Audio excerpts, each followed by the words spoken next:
vers 1700 avant Jésus-Christ, l'État du Mitanni, situé en Haute-Mésopotamie, commença à déborder sur ses voisins. Les Mitanniens, descendants des tribus Ukos, de race indo-aryenne, étaient jusque-là installés le long du fleuve Kabur. Ils adoraient les dieux de l'Inde ancienne, Indra, Varuna et Mitra, c'est-à-dire le caractère solaire de leur croyance. Déjà, au IIIe millénaire, ils avaient déferlé, venant d'Asie jusqu'à la vallée du Nil, mais sans résultat décisif. Cette fois, leur invasion de l'Égypte promettait d'avoir des conséquences plus durables. La première chose qui nous frappe, c'est le fait que ces tribus aryennes et nomades de la steppe apportaient avec elles la croix gammée, le svastika, roue solaire qui devait évoluer en motif tournoyant. Pour l'historien Zaccaria Mayani, un des témoignages les plus anciens de cette association du soleil et du cheval est le svastika, qui apparaît en Iran à l'époque néolithique, en Élam et dans l'Inde pré-aryenne dès la fin du IVe millénaire. Joseph d'Eschelette y voyait l'emblème du soleil en mouvement et l'équivalent d'une roue. Cependant, certaines représentations de l'architique indiquent qu'avec le temps, le svastika commence à exprimer une conception nouvelle. C'est l'image des 4 chevaux, attelage du char solaire, dont les têtes créent l'impression d'un mouvement rotatif.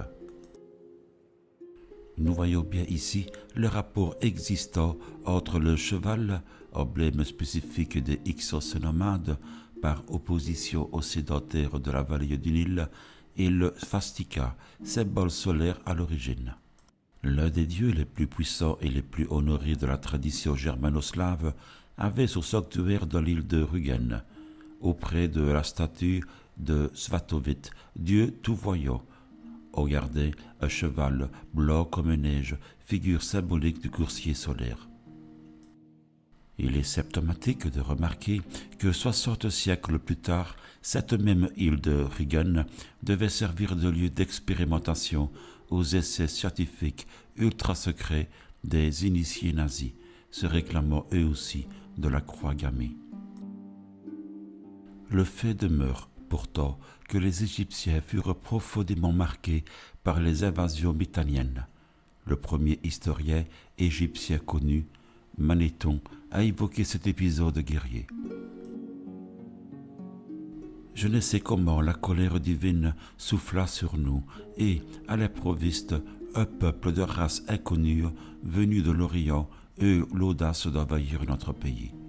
Grâce à leur force, ils s'en emparèrent sans coup férir, ils se saisirent des chefs, incendièrent sauvagement les villes, rasèrent les temples des dieux et traitèrent les indigènes avec la dernière cruauté, égorgeant les uns, emmenant comme esclaves les enfants et les femmes des autres.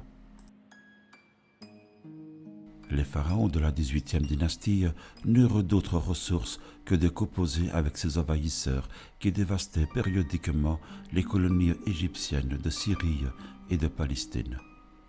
C'est ainsi que des alliances matrimoniales furent scellées, alliances dont nous ne soulignerons jamais l'importance pour expliquer les faits qui vont suivre.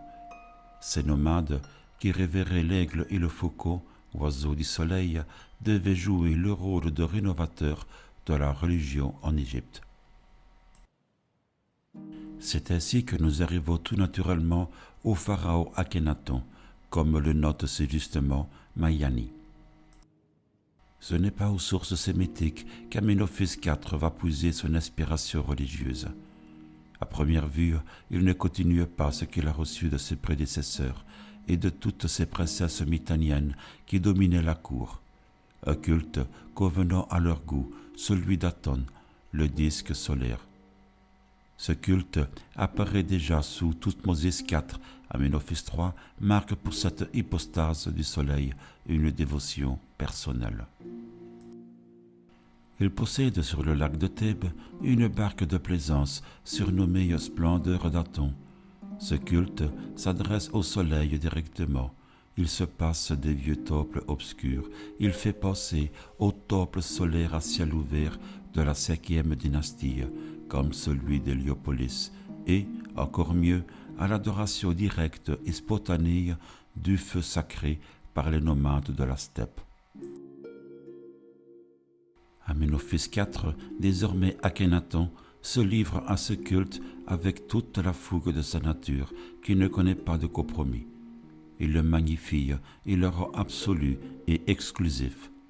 Il lui insuffle aussi sa philosophie, pleine d'optimisme, ivre de liberté, de la joie de vivre, de l'amour de la nature. Aton est le père et la mère de toutes les créatures. Ainsi, par le biais de cette influence maternelle et familiale, nous nous trouvons ramenés au centre du sujet. Akhenaton est bien à la base de ce fil d'or de la tradition ésotérique indo-européenne. Le seul écrivain qui ait confusément perçu cette vérité est, nous l'avons dit, Mayani. Il y a une certaine affinité, écrit-il, ne serait-ce que la religion solaire entre les Hyksos, qui étaient probablement guidés par les Indo-Ariens, et Akhenaton, plus Indo-Arien qu'égyptien. Il y a d'autre part un lien, peut-être d'ordre affectif, entre le roi réformateur et les Mitanniens, adeptes également de monisme solaire particulier.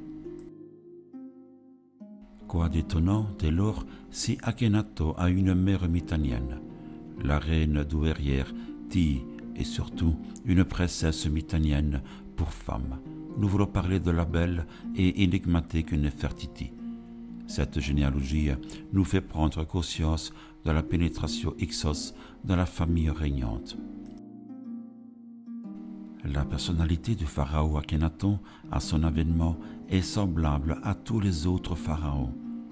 Fils d'Amenophis III et de son épouse principale Tii, il avait fait preuve d'une remarquable force de caractère et, surtout, descendait d'une illustre lignée, trop puissante pour être évincée. La personnalité de ce monarque, monté sur le trône du plus vaste empire de son temps à l'âge de 12 ans et terminant son action réformatrice 4 ans plus tard, ne peut que susciter un prodigieux intérêt quand on sait qu'il posa les bases d'un monothéisme cosmique 1400 ans avant la venue de Jésus. Bien sûr, le destin voulut que ce pharaon de la 18e dynastie prenne les rênes du pouvoir au moment où l'Égypte connaissait une expansion religieuse et culturelle sans précédent. Tout naturellement, Akhenaton devait être amené à guider la réforme religieuse à laquelle le prédestinait son caractère d'ascète et de mystique. Son père et ses prédécesseurs de la 18e dynastie avaient déjà fait naître un nouveau concept religieux dans la pensée égyptienne, celui du soleil, représenté par son disque, Aton. Mais il a fallu attendre l'avènement de Ménophis IV, Akhenaton, pour que ce symbole religieux devienne le Dieu unique de la terre, y compris les pays qui ne relevaient pas de la souveraineté égyptienne. Ce pharaon qui prêcha la doctrine de l'amour universel mérite plus que tout autre le titre de précurseur et d'homme au-dessus du temps. De même, dans l'art aussi bien que dans le domaine social, l'esprit novateur de ce souverain surprend aujourd'hui encore les historiens. Que penser enfin de son aspect physique tellement irréel qu'il paraît sortir tout droit de quelque fantasmagorie onirique. Sur un cou trop gracile, la lourde tête pèse, au crâne énorme que la couronne bleue des bas pays du Nil surcharge encore comme pour l'écraser. L'Uræus d'or s'y dresse, le cobra sacré de l'Égypte, et l'orgueilleux bijou s'assortit mal à cette raie androgyne où tout est retenu, douceur, inquiétude. À travers le granit ou le marbre des statues qu'il évoque, la méditation profonde est encore sensible. C'est là, n'en doutons pas, le visage d'un malade, d'un homme encore jeune mais aux jours précocement comptés. l'extrême aboutissement d'une très vieille race, une image de décadence et de suprême perfection. Ce physique étrange a été repris par nombre d'auteurs qui tous ont mis l'accent sur l'aspect androgyne du personnage. Dans le palais de Tcharoud, près de Thèbes, où Akhenaton était né et où il avait passé son enfance, son image sculptée était celle d'un bambin qui ressemblait à une fillette. Un visage rond comme un œuf, empreint d'un charme enfantin et virginal. Par la suite, cet aspect physique ne fit que s'accentuer jusqu'à nous donner l'image que nous a laissée la postérité. Qui était-ce? Qu'était-ce? Un homme? Non, un autre être qui, sous une forme humaine, n'avait rien de terrestre. Ni un homme, ni une femme, ni un vieillard, un eunuque et une eunuque, un avorton décrépit. Des bras et des jambes effroyablement maigres, comme des os de squelette, des épaules étroites d'enfant, mais des hanches larges et rondes, une poitrine creuse, aux seins proéminents comme ceux d'une femme, un ventre enflé de femme enceinte, une tête énorme, au crâne en forme de courge, lourdement penché sur un petit cou mince, long et flexible comme la tige d'une fleur, un front fouillant, un manteau pendant, un regard fixé et, sur les lèvres, le sourire errant d'un fou. Bien entendu, cette description de l'écrivain russe Merejkovski force un peu trop la note étrange au préjudice de la réalité historique. Mais il est un fait reconnu que les touristes visitant le site solaire d'El Armana ont un sursaut de surprise quand on leur révèle que les images en bas-relief qu'ils avaient prises pour la représentation de deux reines sont en réalité celles du pharaon Akhenaton et de son épouse Néfertiti.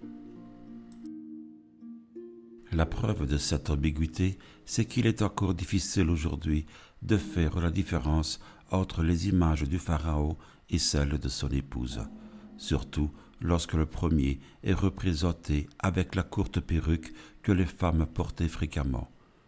En se fondant sur des paramètres anatomiques, il est, de la même façon, presque impossible de savoir si les torses des statuettes brisées retrouvées à El Armana sont ceux d'Akhenaton ou de Néfertiti. Que le juge plutôt.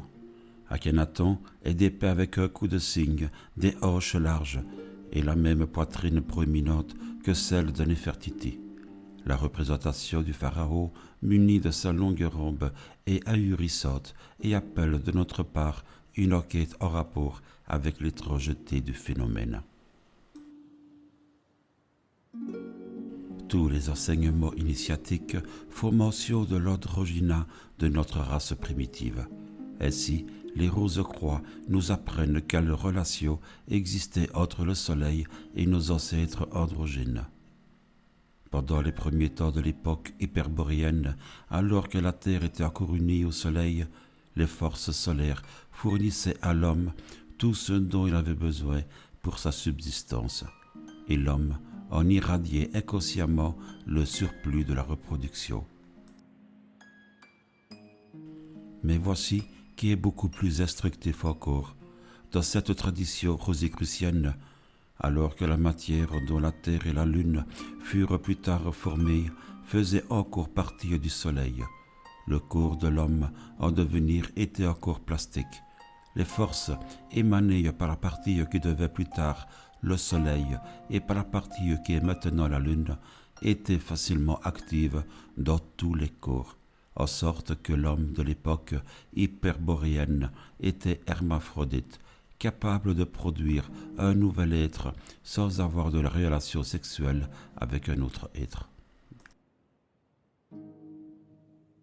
Quand la Terre fut séparée du Soleil et que, peu après, elle lança la Lune dans l'espace, les forces des deux astres n'affectèrent plus uniformément tous les êtres comme par le passé. Certains corps furent plus affectés par un astre et certains le furent davantage par les forces de l'autre.